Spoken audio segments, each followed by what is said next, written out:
بسم اللہ الرحمن الرحیم، السلام علیکم۔ ان دنوں عمران خان صاحب جب وزیر اعظم تھے تو ان کے پرنسپل سیکرٹری تھے اعظم خان صاحب، ان کے اور بشیر میمن کے باتھ روم کے اندر گفتگو کا چرچا ہے، اور اس کی آڑ میں فواد چودھری صاحب نے اے آر وائی کے ایک ٹاک شو میں پختونوں کے بارے میں ایسے ریمارکس دیے کہ جن کو پختونوں نے اپنی توہین سمجھا۔ اس پہ مختلف صحافیوں کی طرف سے، دانشوروں کی طرف سے، ادیبوں کی طرف سے، اے این پی کی جیسی جماعتوں کی طرف سے، سینٹ کے اندر جماعت اسلامی کے مشتاق احمد خان جیسے لوگوں کی طرف سے بھرپور احتجاج کیا گیا۔ کاشف عباسی صاحب نے تو اس پہ معذرت کر لی، لیکن ظاہری بات ہے کہ نہ پی ٹی آئی کے جو بڑے پختون رہنما ہیں، اسد قیصر یا مراد سعید یا پھر اس طرح کے جو دیگر لوگ ہیں، پرویز خٹک وغیرہ، ان کی طرف سے، علی محمد خان کی طرف سے بھی نہ ان کی مذمت کی گئی۔ ایک صرف خیبر پختونخوا میں پی ٹی آئی کے ایم پی اے ہے، انہوں نے اس کی مذمت کی، لیکن باقی پی ٹی آئی کے پختون لوگوں نے اس کی مذمت بھی نہیں کی، اور ابھی تک فواد چودھری صاحب نے اس پہ پختونوں سے کوئی معذرت بھی نہیں کی ہے۔ تو چنانچہ اس کالم میں نے اعظم خان اور عمران خان کے تعلق اور یہ جو واقعہ ہوا تھا کہ کس طرح بشیر میمن کو واش روم میں انہوں نے بند کیا تھا، اس کے پس منظر کو موضوع بحث بنایا تھا، اور سب سے پہلے آج سے 1.5 سال قبل اس کی خبر بھی میں نے ہی دی تھی، اور اس حوالے سے بشیر میمن صاحب نے آج سے بہت عرصہ پہلے جب عمران خان صاحب حکمران تھے تو میرے ساتھ ایک انٹرویو میں انہوں نے اس بات کی تصدیق بھی کی تھی۔ تو چنانچہ اس کالم میں نے عمران خان، اعظم خان اور فواد حسن فواد کے زیر عنوان اس موضوع کو پہ لکھنا ضروری سمجھا۔ وہ کچھ وہ ہیں کہ سابق وزیر اعظم عمران خان کے پرنسپل سیکرٹری اعظم خان کو میں 1999 سے جانتا ہوں۔ ہمارا تعلق ایک علاقے یعنی مردان سے ہیں۔ ان کے ایک ایسے خاندان سے تعلق ہے کہ جس میں سیاسی لوگ بھی شامل ہیں اور کئی بیوروکریٹس بھی، لیکن اعظم خان ان سب میں مختلف ہے۔ وہ اپنی شخصیت کے لحاظ سے بالکل عمران خان صاحب کی کاپی ہیں۔ جس طرح عمران خان کی دنیا ان کی ذات سے شروع ہوتی اور اس پر ختم ہوتی ہے، کم و بیش اعظم خان صاحب بھی ایسے ہی ہیں، تاہم ایک حوالے سے وہ مختلف ہے۔ وہ یوں کہ انہوں نے بیوروکریسی میں اپنا ایک الگ گروپ بنا رکھا ہے اور اسے نواز بھی رکھا ہے، اور اس وقت بھی نہ صرف خیبر پختونخوا میں ان کے سلیکٹڈ بیوروکریٹس کا قبضہ ہے، بلکہ مرکزی حکومت میں بھی ان کے گروپ کے کئی اہم بیوروکریٹ اہم عہدوں پر تعینات ہے۔ ان کے ساتھ میری تعلق داری کا واسطہ ہمارے ایک مشترکہ دوست تھے، اور ان کی وجہ سے زندگی میں 1-2 بار ان کی سفارشیں بھی مجھے کرنی پڑی۔ وہ ڈی سی پشاور سے لے کر پولیٹیکل ایجنٹ وزیرستان کے عہدے پر فائز رہے، اور جب تک ہماری میل ملاپ ہوا کرتی تھی تو وہ قوم پرستانہ خیالات کے حامل تھے اور فوج کے سخت ناقد تھے۔ تاہم مشرف کی حکومت میں بھی وہ اچھی جگہوں پر تعینات رہے۔ اے این پی کے رہنماؤں کے ساتھ چونکہ ان کے خاندانی تعلقات تھے، اس لیے اے این پی کی حکومت میں ان کو منپسند اور نفع بخش پوسٹنگز ملتی رہیں، اور پرویز خٹک بھی چونکہ اے این پی کے حیدر ہوتی کابینہ کا حصہ رہے تھے، اس لیے ان کی اس وقت آپس میں انبن ہوئی تھی، اور وہ اعظم خان کو سخت ناپسند کرنے لگے۔ یوں بھی اعظم خان نظریاتی طور پر پی ٹی آئی کے مخالف تھے۔ جب پرویز خٹک وزیر اعلیٰ بنے تو انہوں نے اعظم خان کو کوڈ لائن لگا دیا، لیکن جب پرویز خٹک اور جہانگیر ترین کے اختلافات شروع ہوئے تو انہوں نے ایک وسیلے کے ذریعے جہانگیر ترین اور پھر ان کے ذریعے عمران خان تک رسائی حاصل کی۔ عمران خان نے انہیں ہر حوالے سے اپنے جیسے پایا،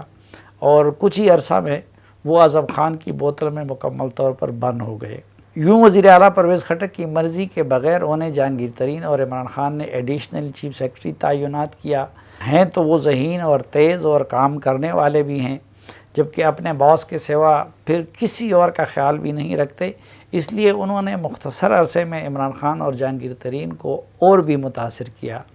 مجھے یاد آتا ہے کہ پی ٹی آئی سے اختلاف کے باوجود جی او کے دفتر میں بیٹھ کر ہم نے سی پیک کے حوالے سے پختونخوا کا کیس تیار کیا کیونکہ ان کے آنے سے قبل اس صوبے میں سی پیک کے حوالے سے دفتر تو کیا کوئی فائل بھی موجود نہیں تھا۔ وہ اپنے ایک اور ہمنوا بیوروکریٹ کے ساتھ آ کر جہانگیر ترین کے گھر پر عمران خان سے ملتے، اپنے باس پرویز خٹک کے خلاف رپورٹنگ کرتے اور اپنی کارکردگی سناتے۔ چنانچہ کچھ عرصہ بعد انہیں پرویز خٹک کی مرضی کے برخلاف پختونخوا میں انہیں چیف سیکرٹری تعینات کیا گیا اور یہاں سے ان کی گڈی مزید چڑھ گئی۔ 2018 کے انتخابات میں جب عمران خان کو وزیر اعظم سلیکٹ کروایا گیا تو اپنے پرنسپل سیکرٹری کے لیے انہوں نے اعظم خان کو چنا۔ ابھی نوٹیفیکیشن نہیں ہوا تھا اور میری اعظم خان صاحب سے بات ہوئی تو میں نے فواد حسن فواد کے انجام کی مثال دے کر ان سے درخواست کی کہ وہ یہ منصب نہ لیں اور اس کی جگہ چیف سیکرٹری ہی رہیں، لیکن بعد میں مجھے پتہ چلا کہ ان کی اپنی کوشش بھی اس منصب کا حصول تھا۔ چنانچہ وہ پرنسپل سیکرٹری بنے۔ جب انہوں نے پرنسپل سیکرٹری کا منصب سنبھالا تو میں نے زیادتی کے شکار ایک افسر کے بارے میں ان سے درخواست کی کہ وہ ان کے ساتھ نگران دور میں ہونے والی زیادتی کا ازالہ کریں۔ اس افسر سے ہمدردی کی ایک وجہ یہ تھی کہ آفتاب شرپاؤ پر خودکش حملے میں ان کے 2 بھائی شہید ہوئے تھے اور وہ خود زخمی ہو گئے تھے، لیکن حیرت انگیز طور پر انہوں نے آنکھیں بدلی اور مسئلہ حل کرنے کی بجائے انہوں نے ان کے ساتھ بدسلوکی بھی کی۔ اس افسر کے ساتھ ہونے والی زیادتی کا ازالہ کچھ دنوں بعد عدالت کے ذریعے ہو گیا، لیکن وہ دن اور آج کا دن پھر میری اور اعظم خان صاحب کی کوئی بات ہوئی اور نہ ملاقات۔ وہ ڈی فیکٹو وزیر اعظم بن کر انجوائے کرتے رہے اور ہم سونامی سرکار کی انتقامی کارروائیوں کو برداشت کرتے رہے۔ لیکن ایک بات نے مجھے حیران کیا کہ اعظم خان صاحب عمران خان کے ساتھ مل جانے کے بعد یا تبدیلی سرکار کا حصہ بننے کے بعد اس قدر تبدیل کیسے ہو گئے۔ عمران خان کے پرنسپل سیکرٹری بننے سے قبل وہ اپنی قابلیت، انا پرستی اور اکڑ کی وجہ سے مشہور تھے، لیکن تبدیلی سرکار کا حصہ بننے کے بعد ان کے ہاں یہ تبدیلی آئی کہ وہ عمران خان کے کہنے پر ہر جائز اور ناجائز کام کرتے رہے۔ بشیر میمن کو باتھ روم میں لے جانے اور عمران خان کی بات ماننے پر قائل کرنے کا قصہ میں نے 1.5 سال قبل رپورٹ کیا تھا اور خود بشیر میمن نے یہ قصہ عمران خان کی حکومت کے دوران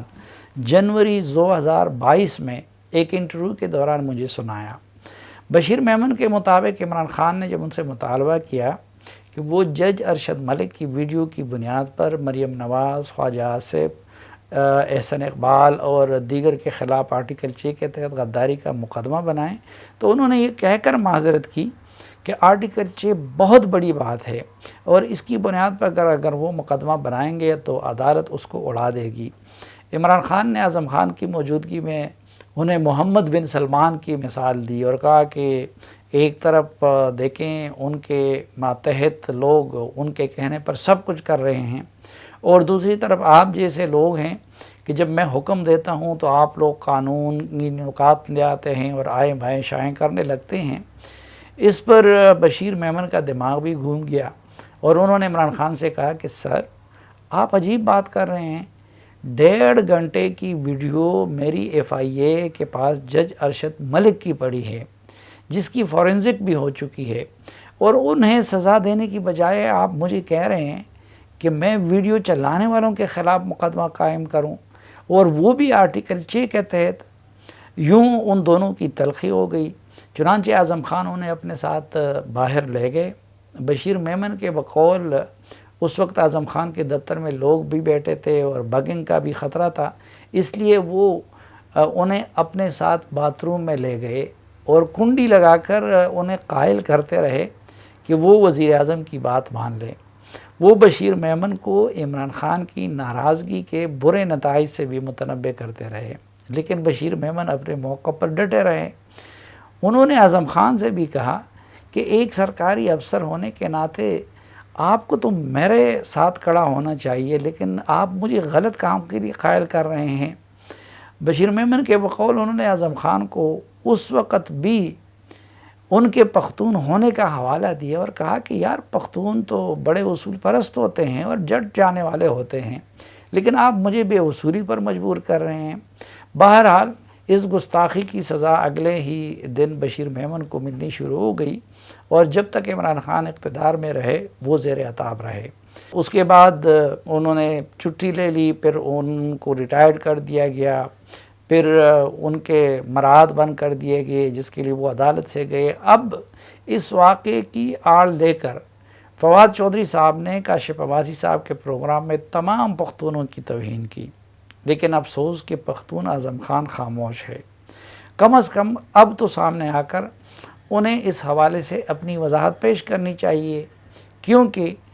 مجھے ڈر ہے کہ میری پیشن گوئی کے مطابق وہ فواد حسن فواد کے انجام کی طرف بڑھ رہے ہیں۔ نہ جانے ہم لوگ طاقت، شہرت اور اختیار کے نشے میں کیوں مکافات عمل کے قانون کو بھول جاتے ہیں۔ تاریخ کا سبق یہ ہے کہ ہم تاریخ سے سبق نہیں لیتے، حالانکہ قرآن میں